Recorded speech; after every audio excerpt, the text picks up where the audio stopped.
திருச்சிற்றம்பலம். அகத்தியர் தேவாரத் திரட்டு.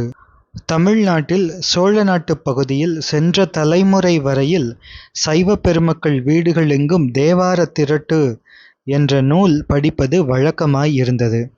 பரஞ்சோதி திருவிளையாடல், பெரிய புராணம், திருவாசகம், தேவாரத் திரட்டு என்பன அக்காலத்தில் எல்லார் வீடுகளிலும் பயின்ற நூல்கள். சில இடங்களில் அபூர்வமாக கந்தபுராணமும் உண்டு. தேவாரத் திரட்டு என்பது தேவாரங்களிலிருந்து தொகுத்த பாடல்கள் என்ற பொருளுடையது அன்று. சிறப்பாக சிவாலய முனிவர் என்ற பக்தருக்காக அகத்திய முனிவர் மூவர் தேவாரங்களிலிருந்தும் திரட்டிக் கொடுத்த 25 பதிகங்களால் ஆகிய தொகுப்பு என்றே இத்திரட்டு பொருள்படும். இதனுள் அடங்கிய பதிகங்கள் திரு ஞானசம்பந்த பெருமானின் 10 திருப்பதிகங்கள், அப்பர் பெருமானின் 8 திருப்பதிகங்கள், ஸ்ரீ சுந்தரமூர்த்தி சுவாமிகளின் 7 திருப்பதிகங்கள் ஆக 25 திருப்பதிகங்கள். சிவாலய முனிவர் வரலாறும் இங்கு அறியத்தக்கது. மூவர் அருளிய தேவாரங்கள் அடங்கன் முறை என வழங்கி வந்தன.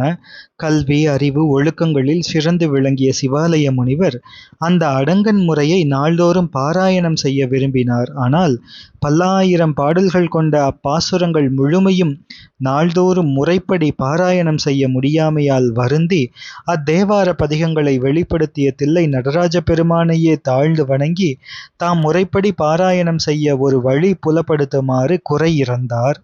பொதிகை மலையை அடைந்து அங்கு அகத்திய முனிவரை கண்டு விண்ணப்பிக்குமாறு பெருமான் அவருக்கு கட்டளையிட்டார். அவரும் அங்கனமே சென்று அகத்திய முனிவரை நோக்கி 3 ஆண்டுகள் தவம் இருந்தார். அவருடைய தவத்துக்கு இறங்கி அகத்தியர் வெளிப்பட்டு அடங்கன் முறை முழுவதையும் உபதேசித்து அதிலிருந்து குருவருள், பறையின் வரலாறு, திருநீறு, அஞ்செழுத்து உண்மை, கோயில் திறம், சிவன் உருவம், திருவடி, அருச்சனை, அடிமை திறம் என்னும் 8 நிலைக்களம் கொண்ட 25 பதிகங்களை திரட்டி தந்து இவற்றை முறைப்படி தினமும் பாராயணம் செய்தால் அடங்கன் முறை முழுவதையும் பாராயணம் செய்த பலன் கிடைக்கும் என்று அறிவுறுத்தினார். சிவாலய முனிவர் அவ்வாறு நீண்ட நாள் அத்திரட்டை பாராயணம் செய்து பின் முக்தியடைந்தார் என்பது வரலாறு. சைவ சித்தாந்த மகாசமாஜம் வெளியிட்ட சித்தாந்தம் 1961 வெளிவந்த இதழிலிருந்து ஒரு பகுதி. திருச்சிற்றம்பலம்.